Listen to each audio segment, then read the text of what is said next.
Hi friends, welcome to our channel. ఈరోజు notification చాలా మంచి నోటిఫికేషన్. ఈ వీడియోని ఎక్కడ స్కిప్ చేయకుండా వీడియోని ఎండ్ వరకు చూడండి. అలాగే ఈ వీడియోకి మినిమం 50 లైక్స్ అయితే కోరుకోవడం జరుగుతుంది. కాబట్టి ప్రతి ఒక్కరు కూడా లైక్ చేయడం మాత్రం మర్చిపోద్దు. లైక్ చేయడం వల్ల నాకు ఎంతో బూస్ట్ అండ్ ఎంకరేజ్మెంట్ ఇచ్చినట్టుగా ఉంటుంది.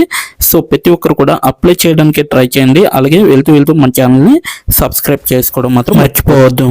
మీరు నాతో డైరెక్ట్గా కాంటాక్ట్ అవ్వాలంటే డిస్క్రిప్షన్ బాక్స్లో నా వాట్సాప్ ఐడి ఇవ్వడం జరిగింది.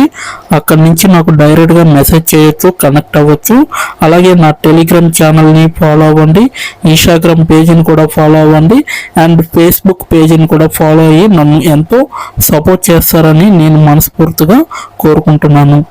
ఈరోజు వేకెన్సీ వచ్చేసరికి మనకి Pehchaan the street school trust company నుంచి ఈ యొక్క వేకెన్సీ అనేది రావడం జరిగిందనమాట. మనకి ఇక్కడ క్లియర్గా చూడొచ్చు. అలాగే కంటెంట్ రైటర్గా మీరైతే వర్క్ చేయాల్సి ఉంటుంది. అలాగే న్యూఢిల్లీ ఇండియాలో ఉంటుందన్నమాట ఈ యొక్క కంపెనీ అనేది. సో 1 డే అగో అనేసి ఇవ్వడం జరిగింది.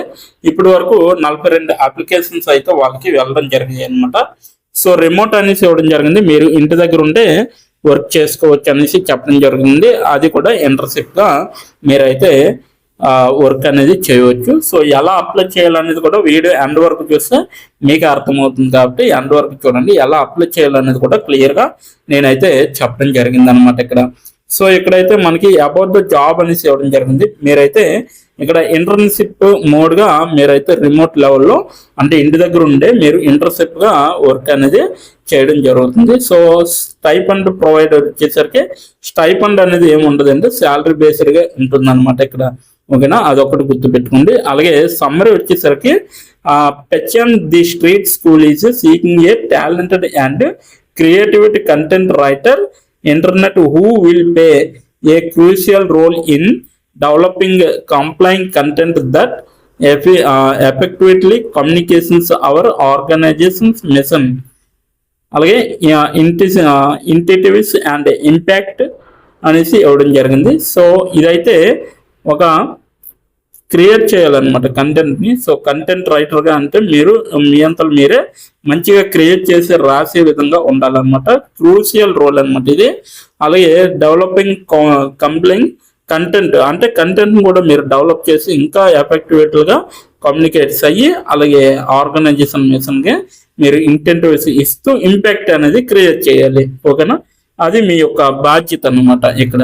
ఓకేనా, this internship offers an excellent opportunity for individuals ఎవరైతే ఉంటారో అటువంటి వారికి ఇదైతే కరెక్ట్గా సరిపోతుంది అనమాట ఈ యొక్క జాబ్. సో మంచి ఆఫర్ అనేసి చెప్పడం జరుగుతుంది. అలాగే passionate about writing and making a positive difference in the lives of under privileged children అనేసి ఇవ్వడం జరిగింది. సో చిల్డ్రన్స్కి అర్థమయ్యే విధంగా రాయాలి, అలాగే వాళ్ళకి ఇంట్రెస్ట్ కలిగించే విధంగా కూడా రాయాలి అనమాట. అయితే ఇక్కడ మనకి ఇక్కడ చూడండి స్కిల్స్ రిక్వైర్డ్ అనేసి ఇవ్వడం జరిగింది. Excellent written and verbal communication skills. మీకు మంచిగా రాయడం, చదవడం, మాట్లాడడం అనేది ఖచ్చితంగా రావాలి. So good writing and story telling skills. Okay, మీకైతే మంచిగా రైటింగ్ స్కిల్సే కాకుండా స్టోరీ టెల్లింగ్ స్కిల్స్ కూడా మీకైతే ఖచ్చితంగా ఉండాలి. సో అదొకటి గుర్తుపెట్టుకోండి. అలాగే basic knowledge of MS office skills. So మీకైతే మంచిగా ఎంఎస్ ఆఫీస్ స్కిల్స్ అనేవి మీకు ఖచ్చితంగా వచ్చి ఉండాలన్నమాట. సో ఇవి స్కిల్స్ మీ నుంచి కోరుతున్న స్కిల్స్ అనమాట ఇవి. ఇక్కడ కీ రెస్పాన్సిబిలిటీస్ ఇచ్చారు. Developing content of blogs, articles for social media platforms. ఏదైతే కంటెంట్ రాస్తారో వాటిని బ్లాగ్స్ రూపంలో మీరు రాయాలి, అలాగే ఆర్టికల్స్ కూడా రాయాలి, అలాగే అది కూడా సోషల్ మీడియా ప్లాట్ఫామ్స్లో మీరు ఎక్కువగా అటాచ్ చేయి ఉండాలన్నమాట. అలాగే developing content for Pehchaan website. So ఇక్కడైతే ఈ యొక్క వెబ్సైట్లో మీరైతే కంటెంట్ని డెవలప్ చేసి మంచిగా రాసే విధంగా ఉండాలి, అది కూడా పీచన్ అనేసి ఇవ్వడం జరిగింది.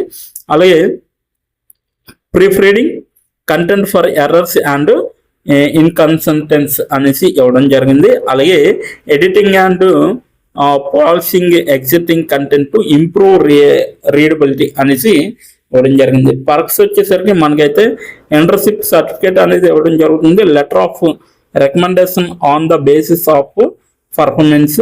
అలాగే లింక్డ్ఇన్ రికమెండేషన్ ద్వారా ఈ యొక్క వేకెన్సీ అనేది తీయడం జరిగింది. వాట్ యూ విల్ లెర్న్ అనేసి ఇవ్వడం జరిగింది. నెట్వర్కింగ్, అలాగే ఎక్స్ప్లోరింగ్ టు కంటెంట్ స్ట్రాటజీ, అలాగే పోర్ట్ఫోలియో బిల్డింగ్ అనేది చేసుకోవచ్చు అనమాట ఇక్కడ. ఓకేనా. సో ఇది మొత్తం అంతా కూడా మీ యొక్క జాబ్ యొక్క డీటెయిల్స్. ఇప్పుడు ఎలా అప్లై చేయాలంటే నేను కింద డిస్క్రిప్షన్ బాక్స్ లో మీకు లింక్ అనేది ప్రొవైడ్ చేయడం జరిగింది. అక్కడికి వెళ్ళి మీరు డైరెక్ట్ గా అప్లై చేసుకోవచ్చు. ఇప్పుడు ఎలా అప్లై చేయాలో మనం క్లియర్ గా తెలుసుకుందాం. ఇప్పుడు ఎలా అప్లై చేయాలో మనం తెలుసుకున్నాం. డిస్క్రిప్షన్ బాక్స్లో ఇచ్చిన లింక్ మీరు ఓపెన్ చేయగానే మీకు ఈ విధంగా నోటిఫికేషన్ అనేది ఓపెన్ అవుతుంది. ఇక్కడ మీరు ఈజీ అప్లై పైన క్లిక్ చేస్తే మనకి నెక్స్ట్ పేజీ అనేది ఓపెన్ అవుతుంది. ఇక్కడ నెక్స్ట్ పేజీలో అప్లై టు అని ఉంది కదా, అక్కడ దాని పక్కన కంపెనీ నేమ్ అనేది రావడం జరుగుతుంది. ఏ కంపెనీకి అయితే అప్లై చేస్తున్నారో ఆ యొక్క కంపెనీ నేమ్ అనేది రావడం జరుగుతుంది.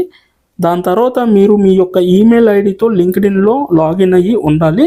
అలా అయి ఉంటే మీకు ఈమెయిల్ ఐడి కూడా కనబడుతుంది.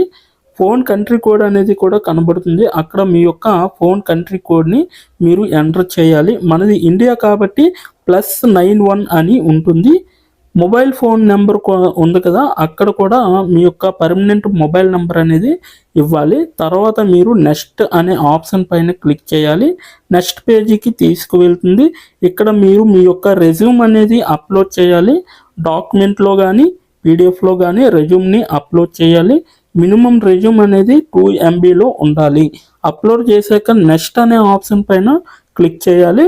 మనల్ని జాబ్కి కావలసిన కొన్ని క్వశ్చన్స్ అడగడం జరుగుతుంది. అవి ఏమిటంటే ఇప్పుడు చూడండి, మీరు how many years of work experience అని అడుగుతుంది. ఎక్స్పీరియన్స్ లేకపోతే నో ఎక్స్పీరియన్స్ అనేది మీరు మెన్షన్ చేయాలి. ఎస్ ఆర్ నో అనేది. అది కూడా ఎటువంటి ఎక్స్పీరియన్స్ అవసరం లేదు అని అప్లికేషన్లో మెన్షన్ చేస్తే అప్పుడు మీరు నో ఎక్స్పీరియన్స్ అని టైప్ చేయాలి. ఎక్స్పీరియన్స్ ఉన్నవాళ్ళు కంపెనీ నేము, ఏ కేటగిరీలో వర్క్ చేశారు, కేటగిరీ నేమ్ అనేది ఇవ్వాలి. కంపెనీలో ఎప్పుడైతే జాయిన్ అయ్యారో స్టార్ట్ డేట్ అనేది ఇవ్వాలి. మీరు ఎప్పుడు మానివేశారో అంటే ఆ కంపెనీ నుంచి మీరు ఎప్పుడు లీవ్ అయ్యారో ఎండ్ డేట్ కూడా మీరు ఇవ్వాలి.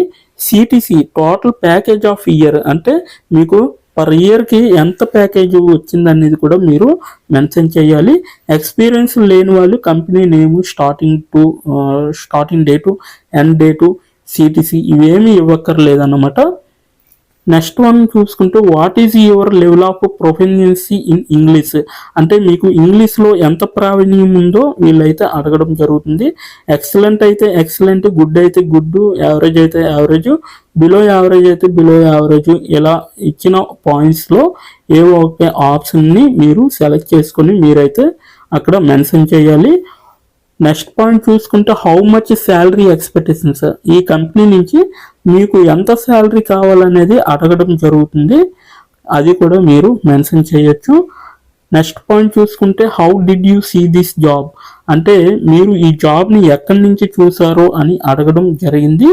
సో మీరు యూట్యూబ్ అయితే యూట్యూబ్, ఫేస్బుక్ అయితే ఫేస్బుక్, ఇన్స్టాగ్రామ్ అయితే ఇన్స్టాగ్రామ్, లింక్డ్ఇన్ అయితే లింక్డ్ఇన్, నౌకరీ అయితే నౌకరీ. సో ఈ 4 అంటే ఈ 5 రకాలలో మీరు ఎక్కడి నుంచి అయితే ఈ యొక్క జాబ్ పోస్టింగ్ని చూసారో సో అది మీరు మెన్షన్ చేయాలి. నెక్స్ట్ వన్ వచ్చేసరికి మీకు బ్రీఫ్ యువర్ సెల్ఫ్ ఇంట్రడక్షన్ అని ఉంటుంది. అక్కడ మీరు ఒక 5 or 10 లైన్స్ మీకోసం మీరు రాస్తే సరిపోతుందన్నమాట. ఫైనల్గా మీరు సబ్మిట్ యువర్ అప్లికేషన్ ఆప్షన్ పైన క్లిక్ చేస్తే మీ అప్లికేషన్ అనేది కంపెనీ వాళ్ళకి చేరుతుంది. మీ రెజ్యూమ్ని చూసి అలాగే మీ స్కిల్స్ని చూసి మీ డీటెయిల్స్ అన్నీ చూసి డైరెక్ట్గా మిమ్మల్ని కాంటాక్ట్ అవ్వడం అనేది జరుగుతుంది. లేదా మీరిచ్చిన ఈమెయిల్కి ఇంటర్వ్యూ మెయిల్ పంపడం జరుగుతుందన్నమాట. అలాగే మీరు ఎప్పటికప్పుడు మీ యొక్క ఈమెయిల్ని చెక్ చేసుకోవాలి. సో ఇదన్నమాట మొత్తం అప్లై చేయవలసిన ప్రాసెస్. నోటిఫికేషన్ పూర్తి డీటెయిల్స్ చూస్తారు కదా, ఇంకెందుకు ఆలస్యం, వెంటనే అప్లై చేసుకోండి. ప్రతి ఒక్కరు కూడా ఈ నోటిఫికేషన్కి అప్లై చేసుకుంటారని కోరుకుంటున్నాను. ఇప్పటి వరకు ఈ వీడియోని చూసిన ప్రతి ఒక్కరికి చాలా థ్యాంక్స్ ఫర్ వాచింగ్.